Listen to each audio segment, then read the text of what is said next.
Salam sigap dan shalom. Renungan kita pada hari ini, Senin 13 Juni 2022, berjudul Kekuatan dan Keindahan Tabiat.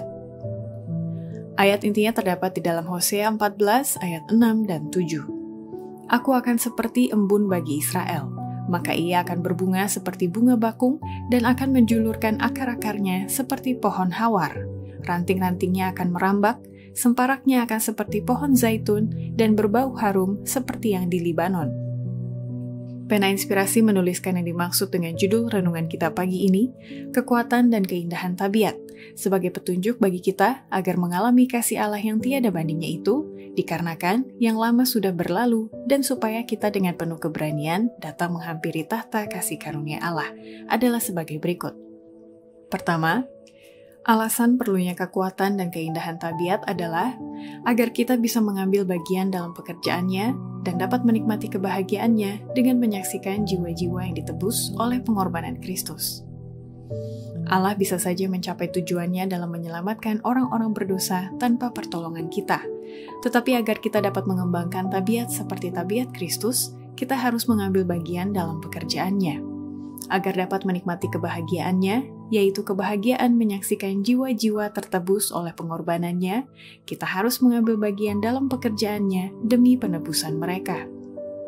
Kedua, alasan perlunya kekuatan dan keindahan tabiat adalah agar supaya perhatian pribadi, usaha perorangan, dan kewaspadaan kita lebih banyak dilakukan bagi Kristus dibanding hanya dilakukan melalui khotbah atau pengakuan iman.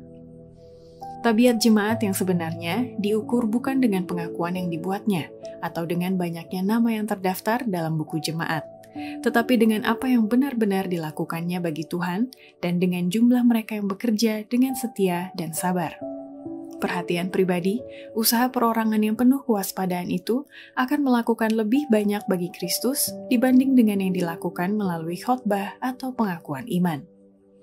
Ketiga, alasan perlunya kekuatan dan keindahan tabiat adalah agar sebagai pengikut Kristus, kita senantiasa memperkenalkan tabiat dan roh Kristus kepada dunia ini.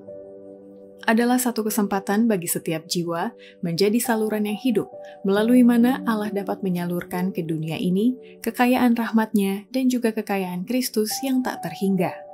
Tidak ada yang sangat didambakan Kristus selain dari manusia yang akan memperkenalkan tabiat dan roh Kristus kepada dunia ini.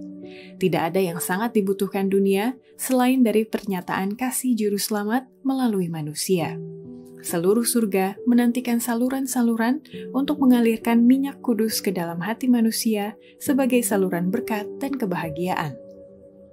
Keempat, alasan perlunya kekuatan dan keindahan tabiat adalah agar supaya kita bersaksi bagi Allah, sebab hanya tabiat yang menyerupai tabiat Kristus yang bisa menjadi argumen yang paling berkuasa dan berpengaruh untuk menunjukkan kekristenan.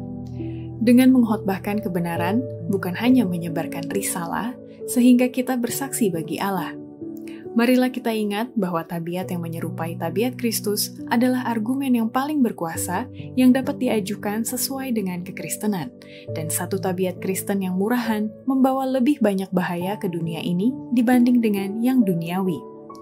Demikianlah renungan kita pada hari ini, kiranya Tuhan memberkati kita semua.